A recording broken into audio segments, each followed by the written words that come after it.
15 अगस्त 1947 को इंडिया एक नए दौर में जागा। गुलामी की जंजीरें टूट गईं। हम आखिरकार अपनी किस्मत के खुद मालिक बन गए। यह सिर्फ एक देश का जन्म नहीं था, बल्कि एक बड़े एक्सपेरिमेंट की शुरुआत थी। क्या इतना डिवर्स और विशाल देश गरीबी और अशिक्षा से जूझते हुए अपना रास्ता खुद बना सकता है? दुनिया क्यूरियोसिटी और स्केप्टिसिज्म से देख रही थी। जवाहरलाल नेहरू जी की लीडरशिप में इंडिया ने होप और डिटर्मिनेशन के साथ इस सफर की शुरुआत की। आगे का काम बहुत मुश्किल था। बंटवारे के जख्म गहरे थे, लाखों लोग बेघर हो गए थे, इकोनॉमी खराब हालत में थी और कम्युनल टेंशन्स फैल रही थी। फिर भी हमारे लोगों का हौसला नहीं टूटा। हवा में एक ऑप्टिमिज्म की फीलिंग थी। हमारे पहले प्रधानमंत्री नेहरू जी चैलेंजेस को अच्छी तरह समझते थे। उन्होंने एक मॉडर्न, सेक्युलर और डेमोक्रेटिक इंडिया का सपना देखा था। वो साइंस और टेक्नोलॉजी की पावर में बिलीव करते थे कि ये देश को आगे बढ़ा सकती है। उन्होंने एक स्ट्रॉन्ग इंडस्ट्रियल बेस की नींव रखी, इंफ्रास्ट्रक्चर और हैवी इंडस्ट्रीज में जोर शोर से इन्वेस्ट किया। Bhakra Nangal dam modern India का एक सिंबल उनके कार्यकाल में बनाया गया था। इसने लाखों लोगों को सिंचाई और बिजली दी। नेहरू जी का मानना था कि एजुकेशन ही प्रोग्रेस की की है।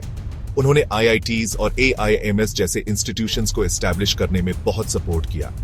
ये इंस्टीट्यूशंस आगे चलकर इंडियन एजुकेशन के क्राउन ज्यूल्स बने और जनरेशंस ऑफ डॉक्टर्स, इंजीनियर्स और साइंटिस्ट्स को तैयार किया।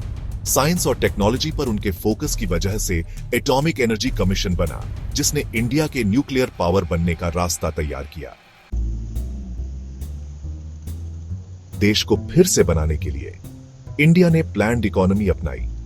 1950 में प्लानिंग कमीशन बनाई गई और पहली 5 ईयर प्लान लॉन्च की गई। इन प्लान्स का एम था फूड प्रोडक्शन में सेल्फ सफिशिएंट होना, इंडस्ट्रियल आउटपुट बढ़ाना और आम लोगों की जिंदगी बेहतर बनाना।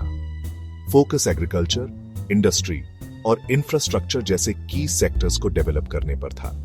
1960s में ग्रीन रेवोल्यूशन, एग्रीकल्चरल ग्रोथ का एक इंपॉर्टेंट पीरियड इन्हीं एफर्ट्स का नतीजा था। गेहूं और चावल की नई हाई यील्डिंग वैरायटीज इंट्रोड्यूस की गईं, इरिगेशन फैसिलिटीज बढ़ाई गईं और किसानों को बेटर टेक्नोलॉजी और क्रेडिट मिलने लगा। इससे फूड प्रोडक्शन में जबरदस्त बढ़ोतरी हुई और इंडिया फूड ग्रेन्स में सेल्फ सफिशिएंट बन गया। आज इंडिया दुनिया में होप का प्रतीक है। हम एक थ्राइविंग डेमोक्रेसी है, दुनिया की सबसे बड़ी। हमारी इकोनॉमी दुनिया में सबसे तेजी से ग्रो कर रही है।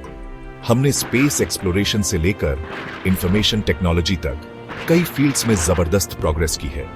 ये जर्नी चैलेंजेस के बिना नहीं रही। गरीबी, इनइक्वालिटी और सोशल डिविजन्स आज भी हमारे साथ हैं। फिर भी इंडिया का स्पिरिट मजबूत है। हमने पास्ट में कई ऑब्स्टिकल्स पार किए हैं और फ्यूचर के चैलेंजेस को भी पार कर लेंगे। आगे बढ़ते हुए हमें अपने फ्रीडम फाइटर्स और नेहरू जी जैसे लीडर्स, जिन्होंने एक बेहतर इंडिया का सपना देखा था, उनकी लेगेसी से इंस्पिरेशन लेनी चाहिए। चलो मिलकर एक ऐसा देश बनाएं जो प्रॉस्परस, इक्विटेबल और जस्ट हो। एक ऐसा देश जो हमारे फोरफादर्स के सपनों को पूरा करे।